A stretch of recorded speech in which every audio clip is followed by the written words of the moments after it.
قرآن پاک کی تلاوت کے دوران کی جانے والی 3 بڑی غلطیاں اور ان کی درستگی۔ اگر آپ اس کو صحیح نہیں کریں گے تو آپ کو دنیا میں بھی سزا ملے گی، قبر میں بھی سزا ملے گی اور روز محشر بھی سزا ملے گی۔ بسم اللہ الرحمن الرحیم۔ السلام علیکم ورحمۃ اللہ۔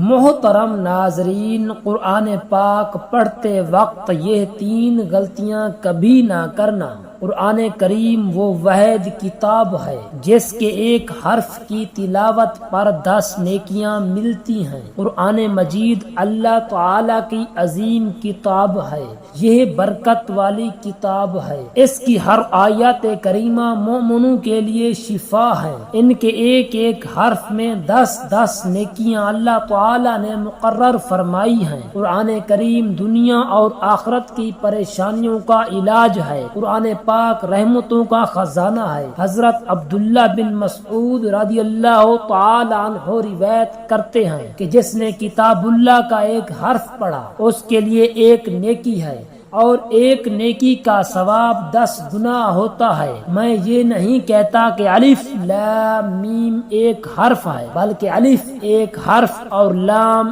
1 حرف اور میم 1 حرف ہے۔ تلاوت قرآن افضل ترین عبادت ہے۔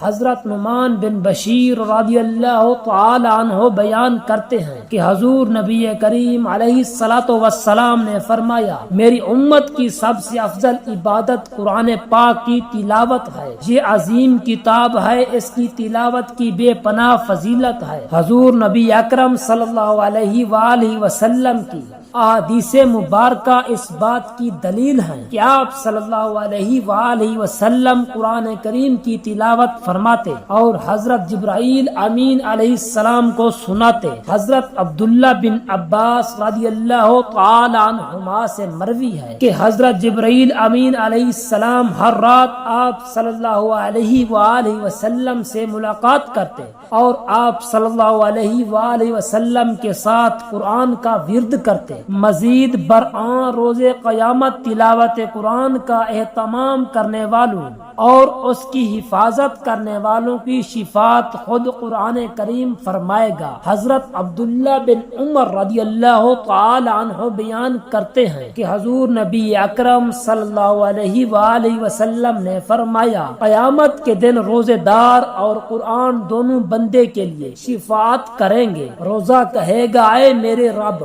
میں نے اس شخص کو دن کے وقت کھانے پینے اور دوسری نفسانی خواہشات سے روکے رکھا، پس تو اس شخص کے متعلق میری شفاعت قبول فرما۔ قرآن کریم کہے گا، اے میرے رب، میں نے اس شخص کو رات کے وقت جگائے رکھا، پس اس کے متعلق میری شفاعت قبول فرما۔ آپ صلی اللہ علیہ وآلہ وسلم نے فرمایا، ان دونوں کی شفاعت قبول کی جائے گی۔ حضرت عثمان بن عفان رضی اللہ تعالی عنہ سے روایت ہے کہ نبی کریم علیہ الصلاۃ والسلام نے فرمایا، تم میں سے بہترین وہ ہے جو قرآن سیکھے اور سکھائے۔ باروایت صحیح بخاری۔ حضرت عبداللہ بن عمر رضی اللہ تعالی عنہما سے روایت ہے کہ نبی کریم صلی اللہ علیہ وآلہ وسلم نے فرمایا، قرآن پڑھا کرو کیونکہ قرآن قیامت کے دن اپنے پڑھنے والوں کے لیے سفارشی بن کر آئے گا۔ باروایت صحیح مسلم۔ ناظرین، قرآن پاک پڑھنے کا شوق ہمارے اندر بہت زیادہ ہوتا ہے۔ جیسے ہی ہم قرآن پاک پڑھتے ہیں اس کا ثواب بھی بڑھتا چلا جاتا ہے اور ہم لوگ یہ چاہتے ہیں کہ ہم زیادہ سے زیادہ قرآن پاک پڑھیں۔ قرآن پاک کے بعد سب سے اہم عبادت نماز ہے، لیکن کچھ باتوں کا خیال رکھنا بہت ضروری ہے۔ کہیں ایسا نہ ہو کہ ہم قرآن مجید پڑھنے کے چکر میں وہ غلطیاں کریں جس سے ہمارا پڑھنا بیکار ہو جائے۔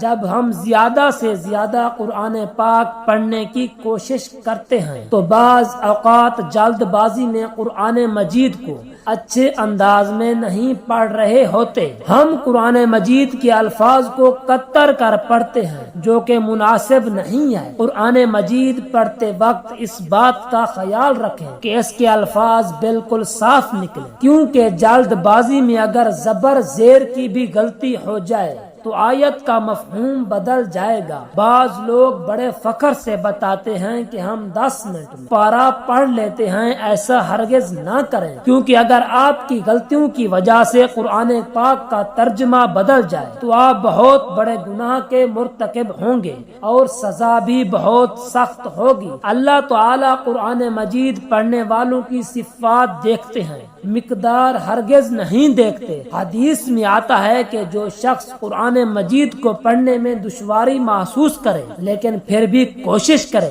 اللہ کے نبی صلی اللہ علیہ وآلہ وسلم نے ارشاد فرمایا کہ اس کے لیے دگنا ثواب ہے۔ اللہ تعالی فرماتے ہیں، اے میرے حبیب، قرآن کو خوب ٹھہر ٹھہر کر پڑھا کرو۔ اکثر لوگ قرآن کو تو پڑھتے ہیں لیکن ان کے ہونٹ حرکت نہیں کرتے۔ قرآن مجید کو آپ دل ہی دل میں پڑھ رہے ہوتے ہو لیکن وہ تلاوت نہیں کہلائے گی۔ اس لیے آپ اگر قرآن مجید پڑھیں تو آہستہ یا زور سے پڑھیں، مگر الفاظ کی ادائیگی آپ کی زبان سے ہونا ضروری ہے۔ اللہ تعالی سے دعا ہے کہ ہمیں قرآن پاک کو صحیح طریقے سے پڑھنے کی توفیق عطا فرمائے۔ دعا ہے کہ اللہ رب العزت میرا سنانا اور آپ کا سننا اپنی بارگاہ الہی میں قبول و منظور فرمائے۔ آمین ثم آمین۔ جزاک اللہ۔